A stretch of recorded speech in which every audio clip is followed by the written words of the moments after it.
جو مذہبی تقسیم ہے وہ دو بنیادی شعبہ جات کے اندر ہے، ایک مدارس ہے اور ایک سیاسی مذہبی تنظیم ہے۔ میں اس کے ساتھ ایڈ کرنا چاہوں گا کہ کچھ سیاسی مذہبی تنظیم ہے اور کچھ مکمل طور پہ مذہبی تنظیم ہے۔ تو اب ہمارے پاس یہ تین عناصر ہیں، ایک مدارس ہیں، دوسرے سیاسی مذہبی تنظیم ہیں اور تیسری صرف مذہبی تنظیم۔ مذہبی تنظیم پھر آگے کئی حصوں میں مزید تقسیم ہے اور خاص ایشو کو لے کے یہ مذہبی تنظیم کام کر رہی ہیں، جیسے ناموس رسالت کا معاملہ ہے، ختم نبوت کا معاملہ ہے، یا اسی طریقے سے قرآن کریم کی تعظیم کے حوالے سے بات ہے۔ تو ان مذہبی تنظیموں میں جو کام کرنے والے لیڈر ہیں کم و بیش وہ کہیں نہ کہیں کسی نہ کسی مدرسے کے ناظم کے مدرسے کے اندر کام بھی کر رہے ہوتے ہیں۔ تو ایک لحاظ سے مدارس کا ان سیاسی مذہبی اور مذہبی تنظیموں کے ساتھ تعلق بن جاتا ہے، لیکن وہ انفرادی سطح پر ہے، وہ اجتماعی سطح پر نہیں ہے۔ مدارس کی تقسیم یہ بھی بڑی سمجھنے کی بات ہے کہ 2021 سے پہلے مدارس کے بورڈ 5 تھے اور 5 انڈیویجول مدارس تھے جنہیں دینی تعلیم کی آخری سند دینے کی اجازت تھی HEC کے ذریعے، لیکن 2021 میں اس میں اضافہ کر دیا گیا اور اب مدارس کے بورڈ کم و بیش 14 یا 15 کے قریب بن چکے ہیں اور دینی تعلیم کی ڈگری ایوارڈنگ انسٹیٹیوٹ کی تعداد 10 تک ہو چکی ہے۔ تو یہ 24 بورڈ پورے پاکستان کے اندر مدارس کے بن چکے ہیں، یا یوں کہہ لیجئے کہ مدارس کے ان بورڈ بننے کا فائدہ بھی ہے اور نقصان بھی ہے۔ فائدہ یہ ہے کہ جو پہلے مسالک کی ایک منوپلی تھی اپنے بورڈ کے حوالے سے، وہ بریک اپ ہوئی ہے، لیکن نقصان یہ ہے کہ پھر مسلک کی تقسیم در تقسیم کا عمل بھی ہمارے سامنے آ چکا ہے۔ اب یہاں پہ صرف آپ نے وفاق المدارس کی بات کی ہے کہ وفاق المدارس کے نصاب کے اندر ایسی کیا کمی ہے، تو مجھے یہ کہنے دیجئے صرف وفاق المدارس ہی نہیں بلکہ یہ جتنے بھی نئے 14 کمپلیٹ بورڈ ہیں اور 10 ان کے ساتھ ادارے ہیں، ان تمام کے نصابات کو دیکھنے کی ہمیں ضرورت ہے۔ یہ بات بالکل کہی جائے گی کہ جناب ان مدارس کے نصاب کا تعلق چونکہ مذہب کے ساتھ ہے تو مذہب کی تعلیم ہی اس کے اندر دی جائے گی اور دی جاتی ہے، قرآن کی، حدیث کی، فقہ کی اور اس کے ساتھ علائے سبجیکٹس کی، لیکن جو سیوک ایجوکیشن ہے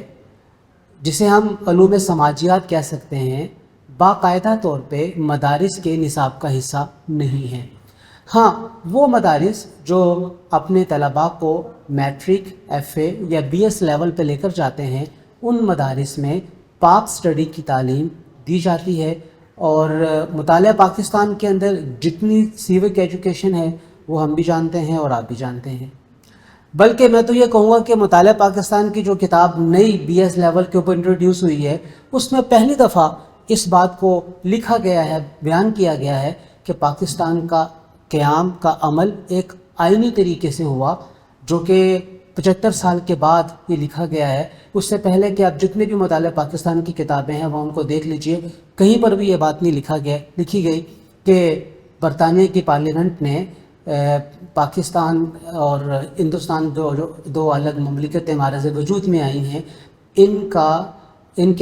کے لیے باقاعدہ ایکٹ منظور کیا گیا پارلیمنٹ میں، اور اس ایکٹ کے نتیجے کے اندر پاکستان اور انڈیا دو الگ الگ ریاستیں معرض وجود میں آئیں۔ یہ پہلی بار طلباء کو 75 سال کے بعد مطالعہ پاکستان کے ذریعے پتہ چل رہا ہے۔ تو یہ عام طلباء کے لیے یہ ہے، تو پھر جو مدارس کے طلباء ہیں تو آپ خود تصور کر لیجئے کہ جن کے ہاں تو مطالعہ پاکستان ہے ہی نہیں، سوائے ان اداروں کے کہ جہاں پہ باقاعدہ میٹرک کی تعلیم دی جاتی ہے، اور وہ کتنے ہوں گے؟ وہ تقریباً 20 سے 25 ہزار کے درمیان ہے، جس میں 8 لاکھ سے لے کے 10 لاکھ تک طلباء زیر تعلیم ہیں، حفظ سے لے کر دورہ حدیث یا تخصص فی الفقہ تک، اور یہ ٹوٹل پاپولیشن کا 0.35% بنتے ہیں۔ 8 سے 10 لاکھ طلباء ٹوٹل پاپولیشن کا 0.35% بنتے ہیں۔ اب رویہ جو عدم برداشت کا ہمارے سامنے نظر آ رہا ہے، جس طرح جڑاں کا واقعہ جو کل کا ہوا ہے یا اس سے پہلے واقع، یہ جو عدم برداشت کا رویہ ہے یہ کم و بیش ہر کمیونٹی کے اندر ہے۔ جو کمیونٹی بھی ایک کلسٹر کی صورت کے اندر رہتی ہے، ہم یہاں پہ بات کی گئی جوزف کالونی کی، تو پھر ہمیں یہاں پہ یوحنا آباد کے انسیڈنٹ کے بھی بات کر لینی چاہیے، جس کے اندر حافظ نعیم کو جلایا گیا یا اور لوگوں کو بھی اس کے اندر کیا گیا۔ تو یہ جہاں کہیں بھی کسی بھی مذہب کا کلسٹر موجود ہوگا، وہاں پہ جو دوسرا مذہب یا مسلک کے لوگ رہنے والے ہیں وہ انسیکیورٹی کا شکار لازمی طور پہ ہوں گے، اور اس کے ہم نے واقعات ماضی میں ہوتے ہوئے دیکھے۔ اب یہ جو رویہ ہے عدم برداشت کا، یہ لوکل فینومینا بھی ہو سکتا ہے، ملکی فینومینا بھی ہو سکتا ہے، اور بین الاقوامی فینومینا بھی ہو سکتا ہے۔ ہم نے ابھی پچھلے 6 مہینے میں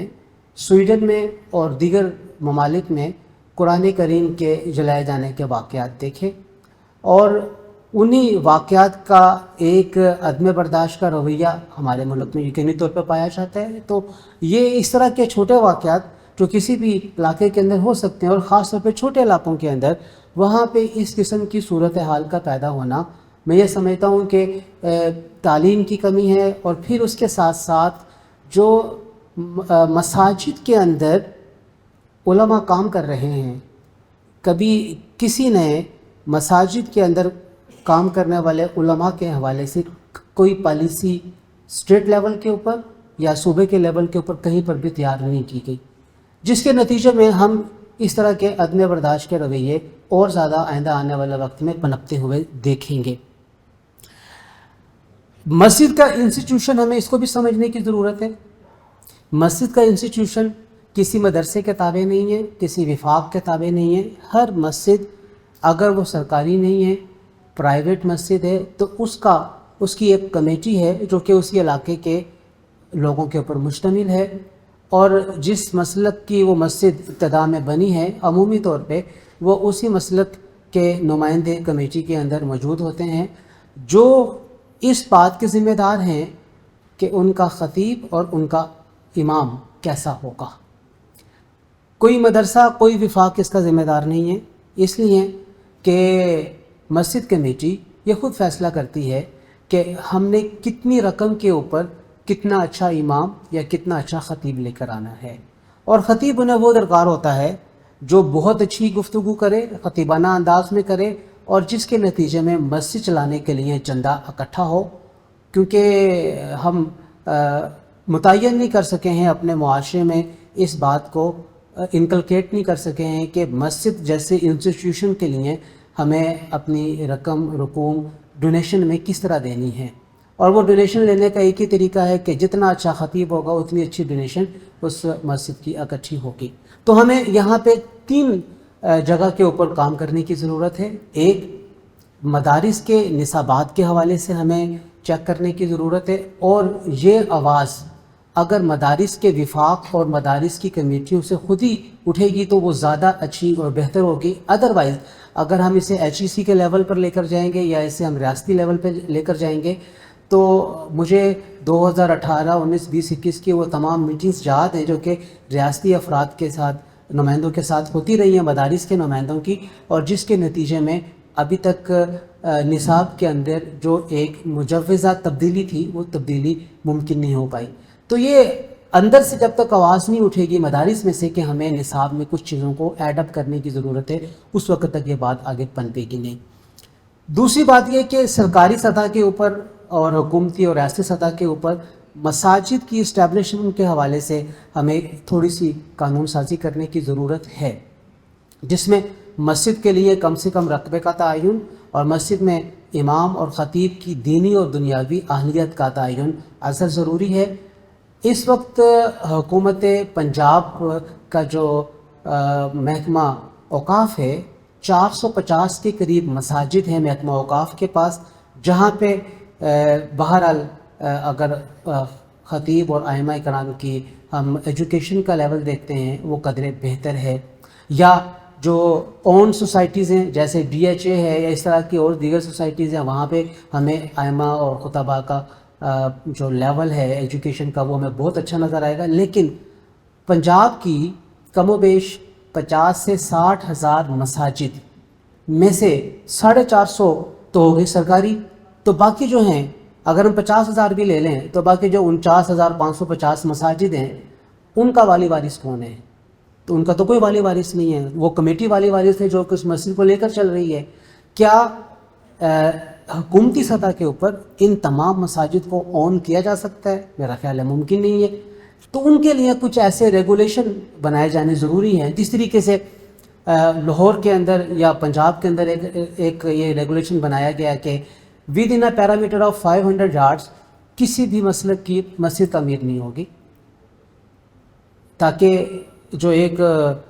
مقابلہ بازی ہے مساجد کے ساتھ مسالک کی بنیاد کے اوپر وہ نہ ہو سکے۔ اسی طریقے سے ہمیں کچھ اور